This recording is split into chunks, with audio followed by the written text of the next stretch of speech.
Assalamualaikum warahmatullahi wabarakatuh. Sebelumnya, perkenalkanlah nama saya Niswa Alifa Protayun dari kelas D1 MPR nomor induk mahasiswa 80. Di sini, saya akan memaparkan materi tentang mata kuliah Dasar-Dasar Ekonomi Islam yang berjudulkan tentang Rancang Bangun Ekonomi Islam dan Metodologi Ekonomi Islam. Nah, sistem ekonomi yang berdasarkan pada nilai-nilai dan prinsip-prinsip Islam lebih dikenal sebagai rancang bangun ekonomi Islam.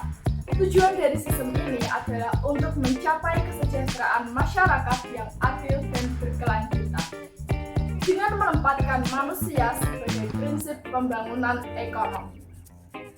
Nah, yang pertama adalah rancang bangun ekonomi Islam.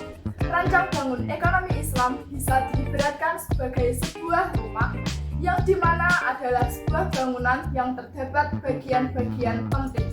Di antaranya adalah fondasi, pilar, dan atap, sehingga bisa menjadi sebuah bangunan rumah yang kokoh. Ibarat tersebut dalam sistem ekonomi Islam meliputi teori ekonomi Islam, prinsip sistem ekonomi Islam, dan perilaku Islam dalam bisnis ekonomi. Teori ekonomi Islam terbagi menjadi 5. Yang pertama adalah Tauhid. Tauhid atau ilmu yang berisi keyakinan atau keimanan manusia untuk mengesahkan Allah Subhanahu wa Ta'ala. Yang kedua adalah Al-Adl, yang berarti kesetaraan antara hak dan kewajiban yang harus terpenuhi, sehingga tidak ada pihak yang dirugikan. Yang ketiga adalah An-Nubuwah, yakni meneladani sifat Nabi Muhammad SAW yang terdiri dari sifat siddiq, amanat, tabligh, dan fatonah. Yang keempat adalah Khilafah, yang mewakili konsep pemerintah, pengawasan, perencanaan, peresmian, atau legalitas, serta pengalokasian dana diperlukan peran penting dari pemerintah. Yang kelima adalah Ma'ad. Ma'ad berarti hasil atau keuntungan, dan sesuai dengan artinya merupakan tujuan atau pencapaian terakhir dari sebuah kegiatan ekonomi yang berupa hasil atau keuntungan. Selanjutnya adalah prinsip sistem ekonomi Islam. Yang pertama ada kepemilikan multijenis. Di sini, kepemilikan terbagi menjadi 3, yakni kepemilikan umum atau bersama, kepemilikan pribadi, dan kepemilikan negara. Prinsip yang kedua ada kebebasan berusaha, dan prinsip yang ketiga ada keadilan sosial. Lalu selanjutnya ada perilaku Islam dalam bisnis ekonomi. Prinsip-prinsip syariat Islam seperti Al-Quran dan Hadis menjadi dasar bagi perilaku Islam dalam berbisnis dan ekonomi. Contoh perilaku Islam yang pertama adalah tidak melakukan kebatilan dan kezaliman. Yang kedua, berlandaskan sukarela. Dan yang ketiga, menerapkan prinsip keadilan. Lalu, penerapan kegiatan ekonomi yang sesuai dengan syariah Islam. Yang pertama adalah terbebas dari maghrib.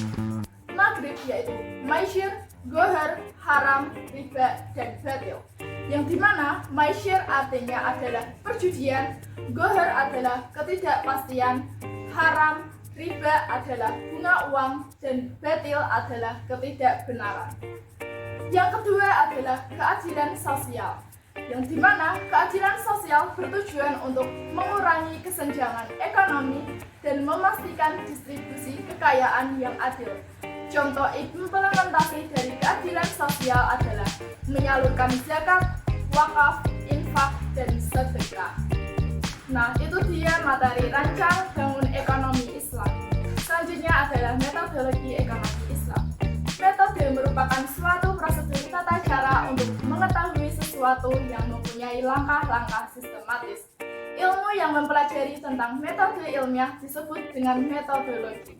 Metodologi sendiri terbagi menjadi beberapa macam. Salah satunya adalah metodologi ekonomi Islam. Pengertian metodologi ekonomi Islam sendiri merupakan pengkajian dalam mempelajari peraturan-peraturan masalah ekonomi manusia berdasarkan nilai-nilai Islam. Objek penelitian ekonomi Islam dan muamalah ekonomi syariah sebagai objek dalam penelitian sejatinya sangatlah luas merujuk pada Undang-Undang Nomor 3 Tahun 2006 tentang Peradilan Agama, maka ruang lingkup ekonomi syariah adalah: yang pertama, bank syariah; yang kedua, lembaga keuangan mikro syariah; dan yang ketiga ada asuransi syariah. Berdasarkan pada cakupan ilmu ekonomi syariah, maka objek penelitian dalam bidang muamalah dan ekonomi syariah dapat diperluas menjadi dua jenis. Yang pertama, objek ekonomi syariah klasik, yang terdiri dari beberapa hal. Contohnya ada hak, harta, dan kepemilikan. Yang kedua ada bidang ekonomi syariah kontemporer, yang terbagi menjadi beberapa macam. Contohnya adalah bank, asuransi, dan koperasi. Nah, itu dia materi singkat tentang rancang bangun ekonomi Islam dan metodologi ekonomi Islam. Demikian pemaparan materi singkat dari saya. Jika ada salah kata, saya mohon maaf yang sebesar-besarnya. Wallahul muwaffiq ila aqwamit thoriq. Wassalamualaikum warahmatullahi wabarakatuh.